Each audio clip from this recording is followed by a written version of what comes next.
Oh my goodness, you guys, the micro course is looking so good. Uh-oh, what is that? Oh my goodness. Oh, what happened? Oh, SCX6 just happened, baby.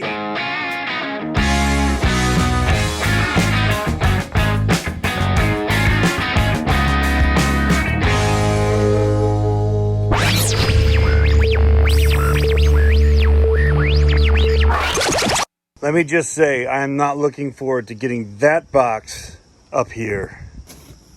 Whoa. Whew. Nice day.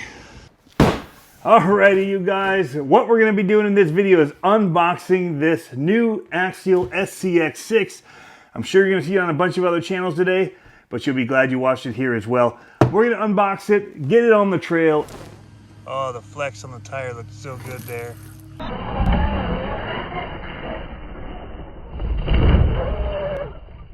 And show you guys what this is. I'm impressed just looking at the outside, so we're going to show you guys that next.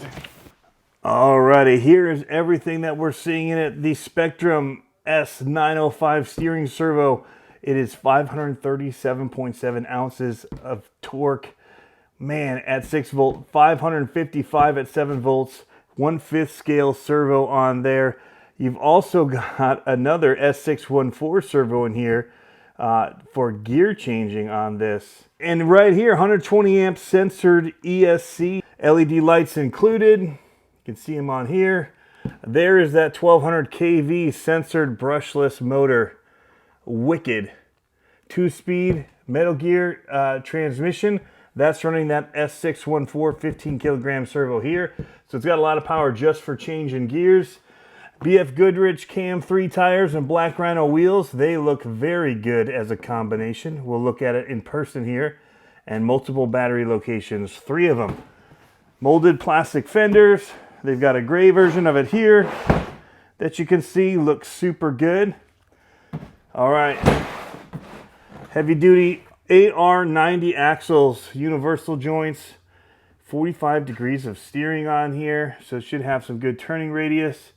Aluminum adjustable coilover shocks. They've gone all out on this, guys. These links, it's a 3-link front, 4-link rear suspension, and the wild boar drive shafts that we see on so many vehicles. The other color is green. Ready to run, 2-year warranty, Adventure Series. Man, it'll run on 4S. Here are the 2 options for colors. Right there, as you can see. The only thing you need to complete it is a battery pack with an IC5 connector and a battery charger. All right, as you can see, it comes in a nice protective baggie here. I've not actually had it out of this yet, so this is going to be my first time looking. The green definitely looks more like an army green versus what it appears on the box to be pretty lime green. So that's actually welcomed by me. I'm digging the color of it. Wow. That is big. All right, first things first, we've got the controller. It is a DX3 controller. It is smart capable. It has the different lights here to show you how much battery level you have left. Throttle limits, throttle, neutral, reverse, and same with steering. Then on the side you've got a AVC rate, which is usually going to be your steering rate in this case, a brake rate, and then you've got a steering trim and a throttle trim. Bind button and then a toggle switch here, which in this case should be used for switching gears. And it's even got that nice little thumb switch there to be able to help you drive one-handed if you like to do like I like to do. Stickers, lots and lots of stickers. The manual, and just a small baggie of spare parts here. Looks like they're little light brackets and things. The manual itself is pretty quick and straight to the point with everything and how to work on it. One of the main things you're going to want to look in here for, if it's not your first time driving it, will be how to set and what all the ESC programming is here. Because they've got running mode, cutoff voltage, RPM throttle matching, max force, word force, max reverse force, turbo timing, turbo delay, drag brake force, drag brake rate, neutral range, start mode punch BEC voltage, and the motor rotation. So counterclockwise, and it shows in the black all of the settings that are already set. Over here, it tells you what each of those things means and does, so you'll be able to tune those based on what you want it to do. So we won't go into that too much. It does show you how to bind if it does lose bind, how to work on things and all of that for vehicle maintenance. And then toward the back, you get like the part explosions, part numbers, that kind of stuff for how it's all put together. So right off the bat, the things that I'm noticing are there's no body post showing. So that is nice. It does have plastic windshield wipers on here that are molded. You've got the molded mirrors. A lot of it looks just like the SCX6 but blown up much, much larger. We will, in this video, show you a comparison between this and my SCX6 molded light buckets in the rear. They've got stickers over these front light buckets to give it like the look. But if I spin it around, you can see these rear are also molded. I mean, they've just done so much with this. The driver in here is wearing a nice cowboy hat. So these are a plastic rim for sure. Looking underneath it here, we're going to go under the belly. You can see how big these links are. They're like the size of one of my fingers, my pinky. They're just massive around. Also, you can see in here, ooh, don't break my mirrors already. Oh, I just cracked the body. All right, so we'll be careful with that. It'll be interesting. This thing is massive. I'm gonna have to find some big terrain. So underneath are where the body clips are, just like on the SCX6 They've got nice pull tabs on them. So we're just gonna pull all these off of here. Try not to lose them. Molded grill in the front here, or fan. Behind the grill, you can see the radiator. Let's see, I should have done that from the get-go. It's my fault for cracking the body, putting all that weight down on that one point. So the lights are clipped in, so we're gonna have to unplug those, like so. If you look underneath the body here. All right, so now that we're here and everything's off, and we're looking at the chassis of it, it does have the metal C-channel frame rails that go all along through this inside, but they've got all the plastic to kind of cover it up, close it up, make it look a bit more realistic. So that is a nice little detail that they've done there. But if you look at this, I mean, look at the size of this transmission. It's massive. On the back of it is the S614 Spectrum servo that is being used to engage the 2-speed transmission that they have in here. But there are also the 3 battery trays you can see around. 1, 2, 3. These already have Velcro on it. You'd have to steal your Velcro from one of them to put it onto the third one here. I'm looking and only seeing one IC5 connector here, which is all right. Would potentially be neat to split that and run 2 2S batteries to give you 4S, but kind of, you know, split the weight to both sides. You could just run 2 4S batteries in here, but only have one plugged in. I guess that would work as well. But it's definitely a heavy truck already. I don't know what that extra weight would do. We'll have to be playing with things like that. It's going to be a whole new market for these guys. The other Spectrum servo is right here. It's the S905 tucked up in here on the chassis mount that they've got across here. And the ESC and stuff are tucked under this little faux motor that they've got. I think on the other ones, this was like your electronics area where you put your ESC, receiver, whatever. Motor was underneath this. On here, the motor is tucked. I mean, you can see it here, it's massive. And it is a censored, it's part of the Firma censored systems. 1200 kV set up there. And there's 120 amp ESC tucked underneath. We'll take a look at that in just a minute. We'll pop up a couple of these screws and see underneath what we have there. All right, so 3 screws is all it takes in order to get in here and take a look at everything under the hood. So there is our 120 amp ESC with a fan and our SR515 and a little rat's nest of wires to accompany it. All of the channels are being used in that 515. But if you needed to bind something, that's where you'd get to it, is right there. You see a little bit closer the servo as well, metal case. BF Goodrich mud terrain tires on these black Rhino wheels. This is actually the combination I was looking at for my Jeep before it got destroyed. But this is awesome looking. I'm liking this wheel tire combination. The tires feel really good. They're pretty soft. So we'll see how, with the weight of this, they do. But just sitting here and pushing on it, they don't seem to be flexing too bad. They definitely look like they're aired down for the trails. We'll just say that. They look pretty good though. Inside of here, you can see this glint. That is where they've got those metal shocks, coilover shocks, adjustable here. Plastic shock carriers here on the front. So that's not a big deal. There is a lot of plastic, but you got to keep weight down. You got to keep costs down. I bet there's going to be just an aftermarket of stuff for this coming like crazy. Just for adjustability, new bodies, all that I just see in the future, because the scale world goes crazy with stuff. So we're going to flip it over here. Look at the links. So you can see the 3-link panhard up front. It is not a wishbone 3-link. Like some of the original ones. It does have a metal servo horn up here. There's no saver on that. That is just direct, which is good. And actually you can see while we're here, the power button is tucked right up underneath. So you can just reach under and turn it on and off. That's nice to see. Hopefully sticks and stuff that come up under won't hit that and turn you off though. These are very large links. The drive shafts as well, while plastic, are also very, very large in their diameter. They'd be more like one of my index finger size around. So that's good to see. There are cross braces in here, several of them front and rear, which will help stiffen it up, which is good. It's actually an adjustable chassis.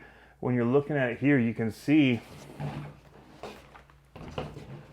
right here where these are put together. So it looks like you could extend or shorten your wheelbase, which makes me wonder if a truck version of this is going to be coming, like a Gladiator. I don't know that. I'm just kind of guessing if that's the reason why, but it makes sense. Everything's so thick anyway. I mean, these are pretty thick rails in here. They're hard to really see. All right, so looking at these axles here, these are the AR90 heavy-duty axles. They have a spool in them. They are straight axles, which is something I like seeing. They're not running portals. So it's running a heavy-duty spool internally, which is nice. It is locked because of that, which we like to see in a crawler. They're all locked up. So the other thing is that they've got a 3-piece front one here, or a multiple piece, so you can actually remove these knuckles if you were to break a knuckle. So with the weight of these vehicles, that is a big plus, having this adjustable and instead of having to switch out your whole axle if you were to snap a hub on here. So but you can see just how big everything up front here is. These are CRC bumpers, front and rear. Let's take a few things off of here and look inside even more. Oh, here comes some grease out. There's the spool. Can only fit back on one way. Dummy proof it against people like me.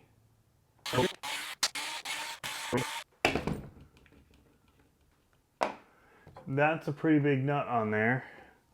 So we'll see what we have that can take that off. Here we go. Armor wrench. Armor wrench to the rescue. You can see the bead lock, 3-piece, 17mm hexes, 2.5 as well. Thank you for keeping it simple.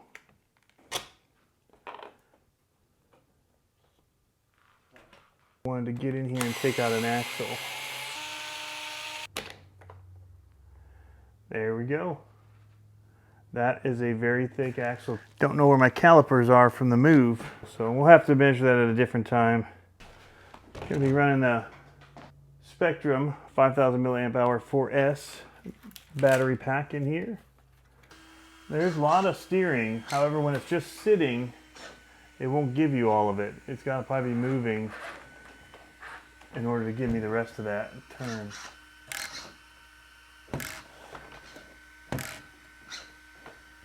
Yeah, when I lift up, it gives me more. All right, you guys, so I'm very impressed with this after the unboxing, but we actually don't want to talk about what we think about this until we get it out on the trail first and can give you a little bit of our thoughts and impressions after driving it. So let's take it to the trail. At 2-speed, it's not engaging right, or the slipper's doing something funky. My first try to run it, I just did the unboxing.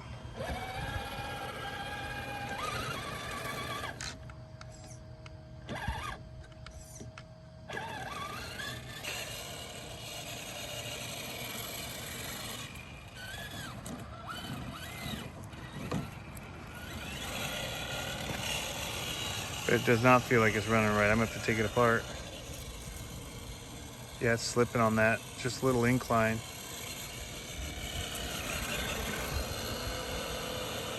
I'm gonna power it up since I have it all here. Make sure it's not a shifting problem.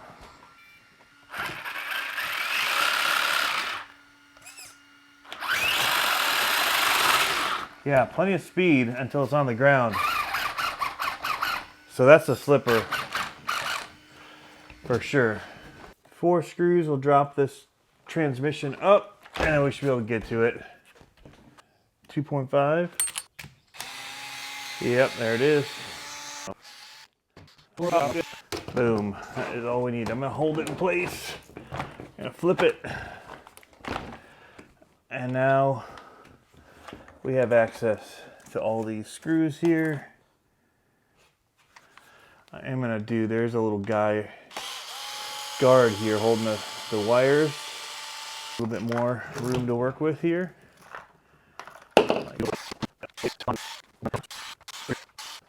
Hopefully there's not grease or something on the slipper pads.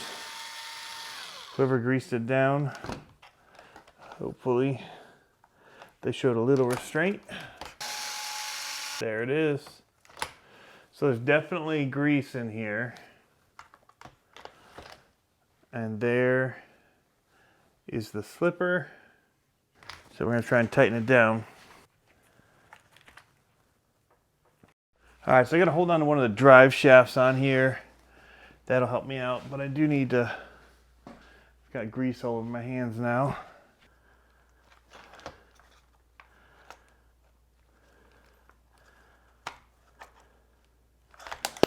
I wonder if my shock tool could grip on and stop the spinning enough. Give me some leverage here.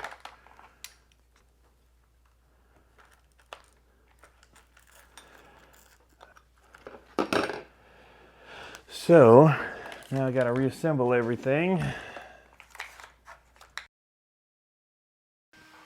All right, so I do want to let you guys know that that was all that I had wrong with it. It was just the slipper was loose on it. So we now have lots of pull and both gears work. And that one seems very fast in the high gear now. I did not have that from the get-go. So we're gonna get it back out there and run it again. All right, guys, we're out here for the first run with this. We're keeping it in the backyard, trying to keep it a secret still. So this is in the low gear, how fast it goes. It's a little bit faster than walking speed, comfortable walking speed. We'll go ahead and click it down into the high gear, and it moves. Definitely some torque twisting going. But it gets across the yard pretty good. Definitely feel some weight up high on it. It'll want to roll maybe. Yep, ooh, saved it. All right, so we're just gonna get a few quick tests out here, see the capability. I've got a few rocks in the yard. We'll see what we can get up with it. Haven't run it yet. This is first go.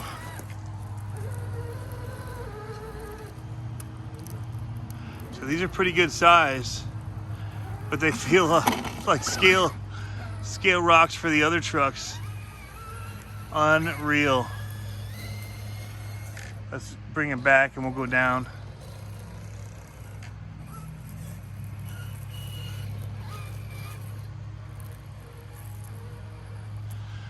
Change perspective a little here for you. Get less house in, try and make it more scale.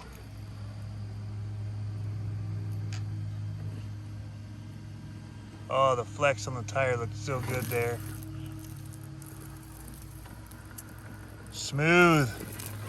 She's a smooth operator. The brushless system in here is nice. Can really make it creep. All right, so we got another rock in here. May prove a little more difficult.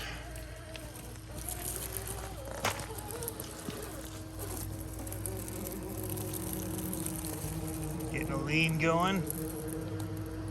Yeah, nice tire flex. Just creeping. If I need a little more speed coming at it here.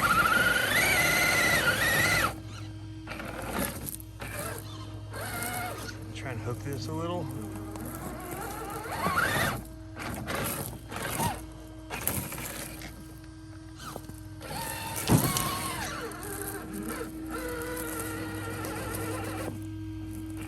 Get a little more grab. There it is. Pretty good sized boulder here.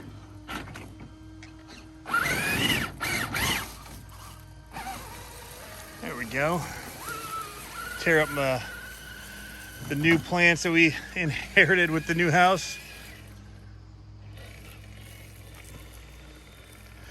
Definitely has that little bit of click sound that the SCX10 had too in the transmission. See if we get some of that tire flex showing for you. Yeah, look at that. Woo! Nice.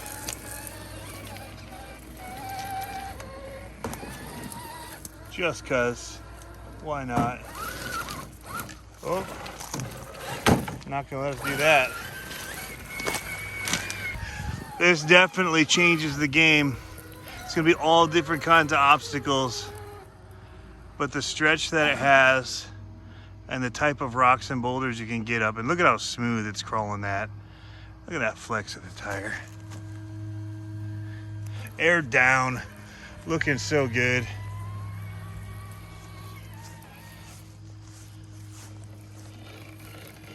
Trying to see where else we can approach.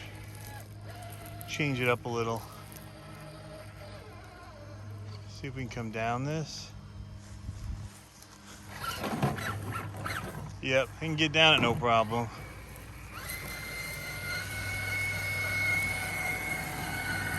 See, go check out the front yard. A few boulders around here. I wouldn't have tried this or thought of using it for anything until this guy came out. Maybe.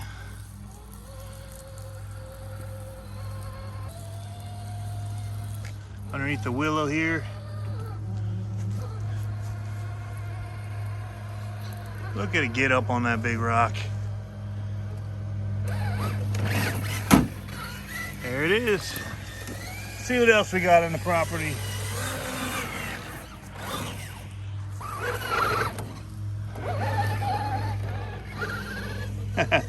High gear. High gear for the fun on the dunes.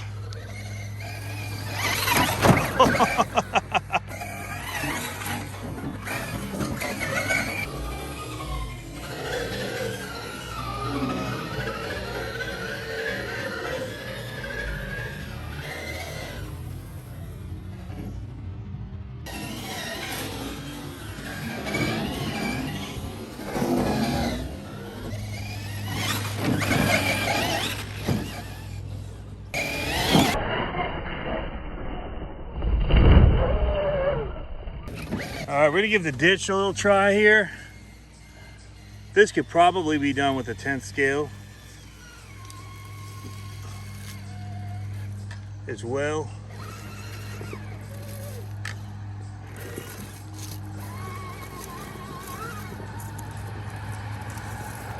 Yeah, no problem. No problem at all. I thought it was steeper. Gonna give it some trouble. No issue. That was awesome. We can probably climb up this board even. Yeah. Whoa.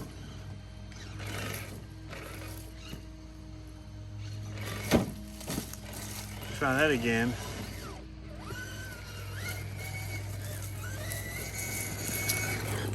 Did not get the right approach. I was too angled thinking I had to for the front wheels to get clearance, but that bumper's over it anyway. You just straight hit it. Might have to bounce it. There it is. Oh, now the tricky part. The rock climb. Throwing all my rocks everywhere. Stone. There we go. Man, this thing is sweet.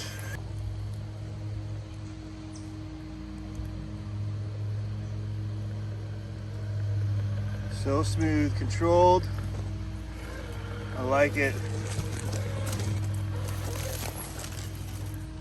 Back it up.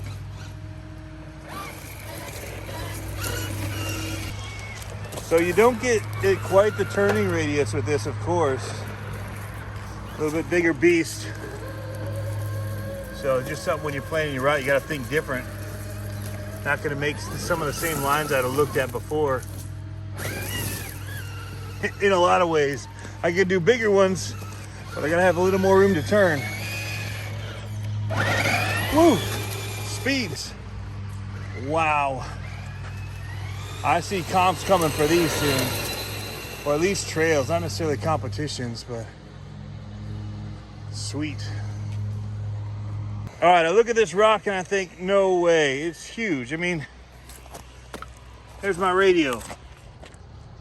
But I remember now, we have this car, this big 6-scale Jeep, and I think maybe we can. So let's see. That steep approach.